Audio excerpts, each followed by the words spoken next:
this is the second video this week in the further statistics unit that we started. The last video was about box plots, so if you haven't watched that yet, make sure you watch that before you carry on with today's video, which is going to be about cumulative frequency and the graphs that we can draw to represent cumulative frequency. So what I want you to have in your head as we're going through today is that cumulative frequency is just a posh way of saying running total. So it's a concept that you'll be really familiar with, but it's just a case of giving it a posh name and kind of smartening it up a bit, and suddenly it's a GCSE topic. But this idea of like a running total, how many people took kind of up to 5 minutes to finish? How many people took up to 8 minutes to finish? So it's that idea that we're going to be building on. And I think we probably want to talk about giraffes. So let us just pretend that I've got a collection of model giraffes, and I've recorded, obviously this is all pretend, and I've recorded the heights of these model giraffes, and perhaps I put the data into a table. So I'm going to have height, which I'm going to measure in centimetres. I'm not allowed to have massive model giraffes apparently. And then we're going to have the frequency, so how many of my giraffes fit into that height category. And then this column will be the cumulative frequency when we get to it in a second. So, let's start with the height. Now we're going to be writing the height in classes rather than just writing like 1 centimetre, 2 centimetres, 3 centimetres, etc. We're going to put them into classes or groups. So I'm going to have any giraffes, I'm going to use H to represent height. So I'm going to have any giraffes that are kind of up to and including 5 centimetres. So they're the kind of miniature giraffes, perhaps on jewellery, things like that. And then I'm going to have my 5 to 10 centimetre giraffes. Then I'm going to have my 10 to 15 centimetre giraffes, getting fairly substantial now. And then I'll have my 15 to 20 centimetre giraffes and my 20 to 25 centimetre giraffes. And we won't go any further than that. I wouldn't want to cause embarrassment.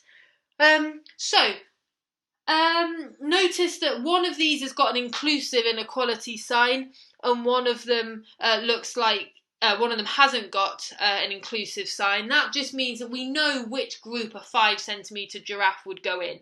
So we know it would go in this group because this is less than and equal to 5 centimetres, whereas in this group the giraffes have to be strictly greater than 5 centimetres. Right, so let's put some numbers. In here. So let's say I've got 2 very small giraffes. Let's say I've got 4 kind of slightly larger giraffes.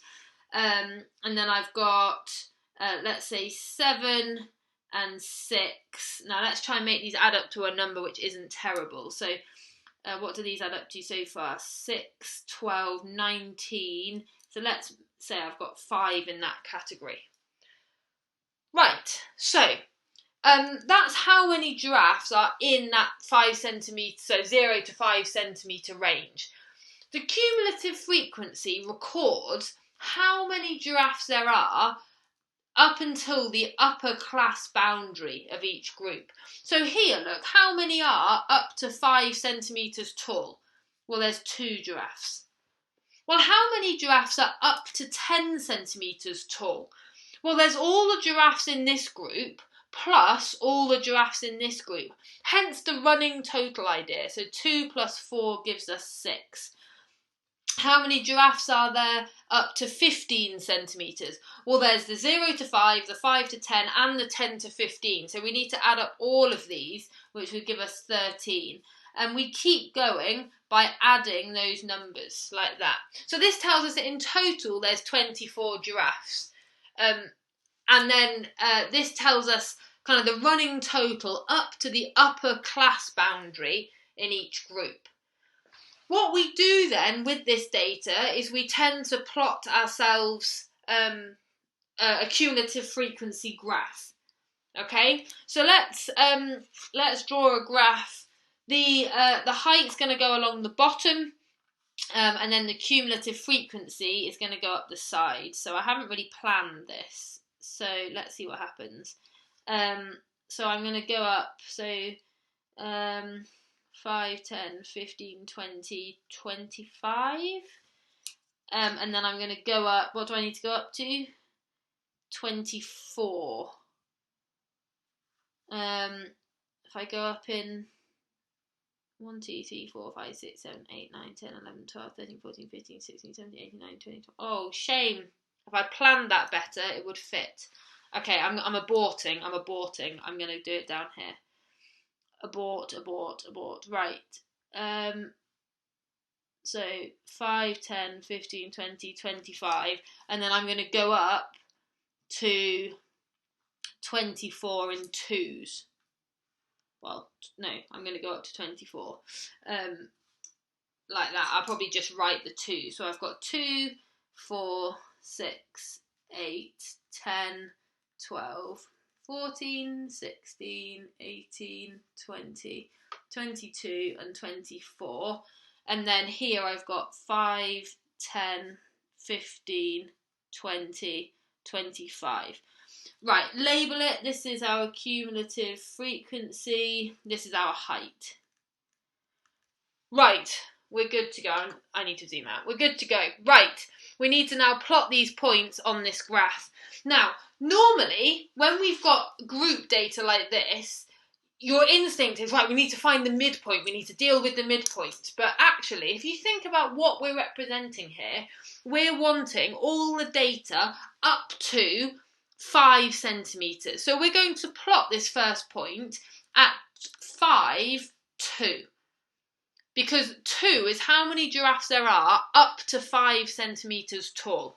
So I go along to 5 centimetres and I go up to 2.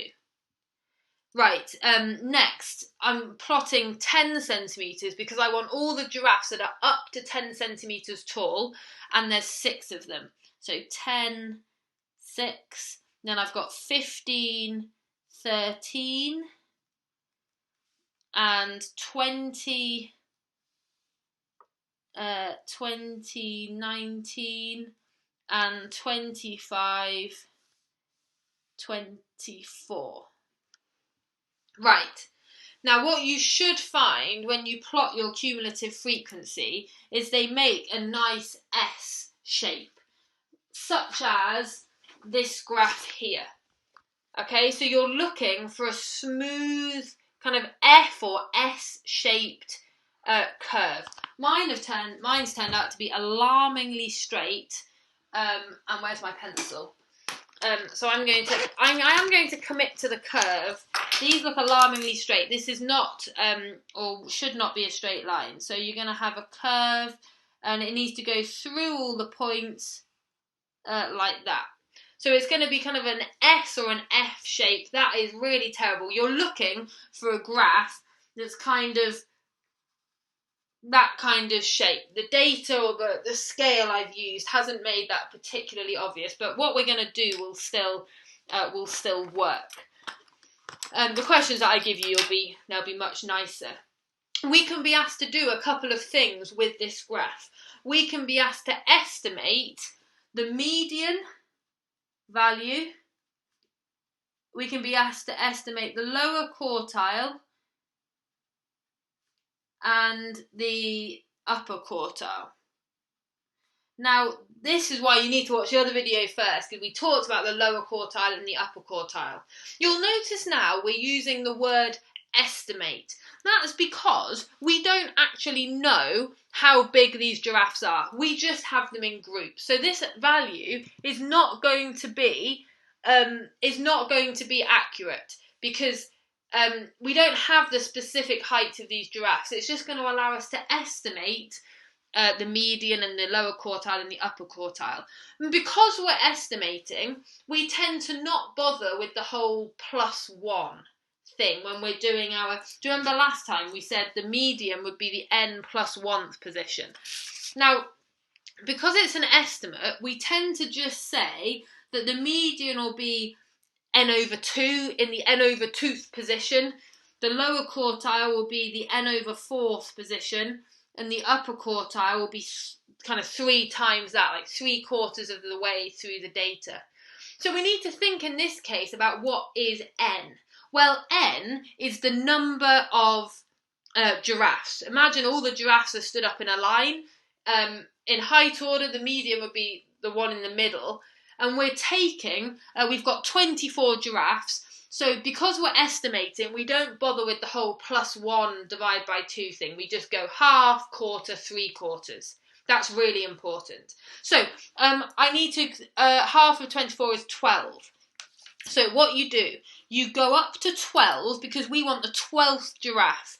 You go up to 12, you go across from 12, and you go down.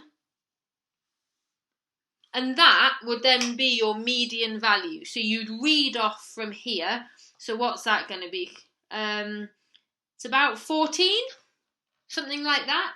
So in this case, it would be 14 centimetres. My lower quartile, I divide my value by 4, which is 6. So I go across from 6 giraffes and down, which is 10. So my lower quartile is 10 centimetres. Do not multiply that number by 3 to get your upper quartile. Your upper quartile is the 6th position times 3, which is going to be the 18th position. So you go across from 18 and down, which is going to be kind of maybe 18 or 19. You'll always get a little bit of leeway with these questions, but they'd like to see the lines. So this line gave us the median, this line gave us the lower quartile, and this line gave us the upper quartile. So that's how it ties in from last time. They could ask you to draw a box plot from that data,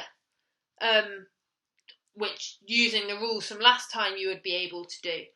But I want you to remember this needs to be a smooth curve. Commit to the curve.